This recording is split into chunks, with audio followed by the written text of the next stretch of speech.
Hey, how you doing? My name is Mark. This is Mark Cooks and Eats Things. Today I'm making biltong, which strangely enough I've never made before, considering how much I love beef jerky. And I've cured meats before. I've done lonzinos, I've corned beef, I've done other kind of cures, but never actually done biltong. So I bought two different cuts of beef. I want to try them both out to see what's going on. I've got a eye of round roast. They normally recommend you use either top round or bottom round or what they call silver skin. I couldn't find any of those. So I get an eye around. What I was looking for is making sure I can see clearly which way the grain is running, because this is going to be a big part of how this works. So eye around, fairly inexpensive. I also picked up a sirloin tip roast. Same thing. I can see where the grain is running, so I know how I'm going to cut it. I'm going to try these two separately. I'm going to use the same spice blend, the same cure on them. Just curious to see how they're going to turn out. So here's where we start. So this is the sirloin tip roast we talked about. And I can see the grain running down the meat, and it's kind of running down this way. So my plan is I want to cut with the grain in this case for this to cure. And I'm looking for steaks as even as possible. So, you know, they're going to be kind of thumb width wide.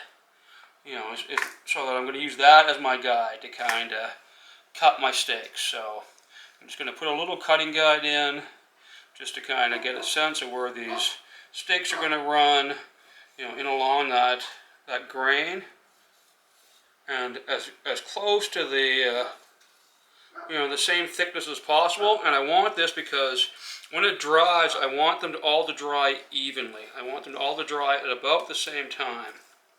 Because of the way this last little piece is lined, I'm going to take this piece out right now. I'm going to treat this as kind of a separate cut. And again, looking to see which way the grain is running. It's running up and down this way. The same thing. You know, trying to make it as even a spread as possible. This one's going to cure a little bit differently than the rest because of the nature of how thick it currently is. So, and now I'm looking at cutting my steaks out of this. Now I know where my cuts are. I'm going to start taking my steaks out. And I'm going to try to stay really focused on where that grain is and cutting down along that grain. I'm trying to get even cuts. Get rid of the little hanging bits we don't need. I've got my guide already cut in. And I'm just cutting on that grain. Because when these are done, and you can see the grain, you can see it clearly here. You see it? And I'm cutting right along with it. When these are done and I'm serving it, I'm going to cut against the grain to serve these. But I'm really trying to focus on trying to stay with that grain and trying to keep my steaks as close to even as possible for the cure. And there we go. That's that sirloin tip roast, all sliced up. And now ready for the cure on this to begin. Like I say, you see there's some different widths here and there, so this is going to kind of cure the, you know, maybe not the best of cuts on my part, but I know that I want it to dry, and we're going to dry this out by the weight of it. So I do know that this is something that I'm not too concerned about. I want them as even as possible, but that's about it. And then I have my marinade, which is a mix of Worcestershire and red wine vinegar. I have my black peppercorns and my red chili flakes. I have kosher salt, and I have coriander. And we're going to move on to the next step now. So now we're at the point now, we got a really hot frying pan. And what we're going to do is we're going to toast the coriander. We really want to get the oils of this to excrete, because it's really going to help the flavor of our biltong. So we want to keep this moving. It's going to be on high heat. We want a really nice toast. And you can tell, I mean, you can already start smelling it right now. I mean, this is, as the oils are excreted from this as they toast, it's really going to enhance the flavor of the coriander in this. It's going to give it kind of a sweet floral nuttiness almost to counteract the peppers and stuff we're going to use. So the coriander is finished toasting. Taking it off the stove now. I got it in my mortar and pestle, and all I'm trying to do is break it down a little bit.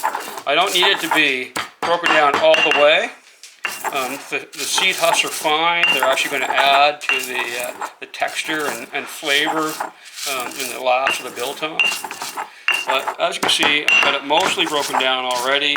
The smell of it is fantastic. It'll have a consistency pretty much like this. This is what you're going for. You don't need more than this. So now in the mortar and pestle, I have peppercorns and red chili flakes. Now, I don't need to toast these ones up front, but I do need to kind of get them broken up a bit. And again, it's okay if there's a few whole peppercorns in here at the end, because they're just going to add a really nice flavor to the biltong. So, again, a bit of a rough grind here in the old mortar and pestle. So we're done grinding the black pepper and the chili flakes now. So really our spices, this is our coriander from earlier, they can just all be combined together now at this point. And we really want everything. We want all these spices, all the stuff that all this has been weighed out to the gram. We're working on a cure here. What we're doing is we're doing what they call an equilibrium cure. So everything's been weighed in grams or milliliters, depending, to be sure that everything is going to cure perfectly. The most important part of this is the salt. We're using kosher salt here. It's got to be kosher salt or pickling salt. Something with it can't have any adult additives to it. It's got to be just salt. So, and the salt is really, for the cure, is the critical part. So we have all of our cuts now for our biltong. We're going to put them in this pan so we can start the process of getting them cured. So this is our marinade, and our curing spices and our flavors are all going to go in now. We're going to try to make sure everything fits in here together. Squeeze everything in as nice as we can. We're not trying for any real overlap if we can possibly help it at this point, just because it'll make things a little bit easier to be sure everything gets seasoned properly. So here's all of our first stuff. And now in here we have red wine vinegar and Worcestershire sauce. And again, this was weighed in milliliters to be sure we got the exact right mixture. I'm going to add about half it to begin with, just to and then I'm going to marinate it into the meat. I really want to make sure that these flavors, this will help as a binding agent as well for the salt and the spices we're going to use. So make sure this is well mixed in. Then we'll flatten it back out again so there's space for everything. This little piece is going to be a problem for us later, so we're just going to get rid of it. And then once again, we're going to add the last bit of our liquid marinade. And again, we're going to make sure this is well mixed in, because this is going to add to the flavors of our finished product. So we want to make sure everything's really well coated. There we go. If I was a really health smart food guy, I'd be using gloves, but I'm just going to wash my hands lots in between the whole process here. So, now, this is the part where it becomes important. You really need to make sure that you've weighed everything in grams, especially your salt.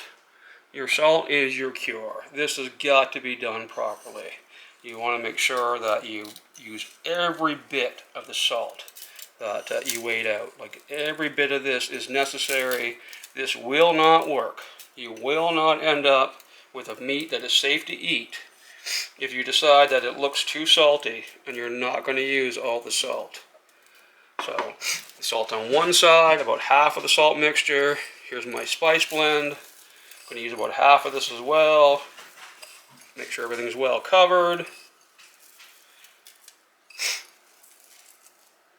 And then I'm going to kind of, pat it all in, make sure the salt really is sticking to the meat. I can't stress this enough. The whole point of this is that you need that salt. It has to be in, it has to penetrate the meat. This is the preservation that's going on here. So I got half of it on this side. I'm going to flip it all over.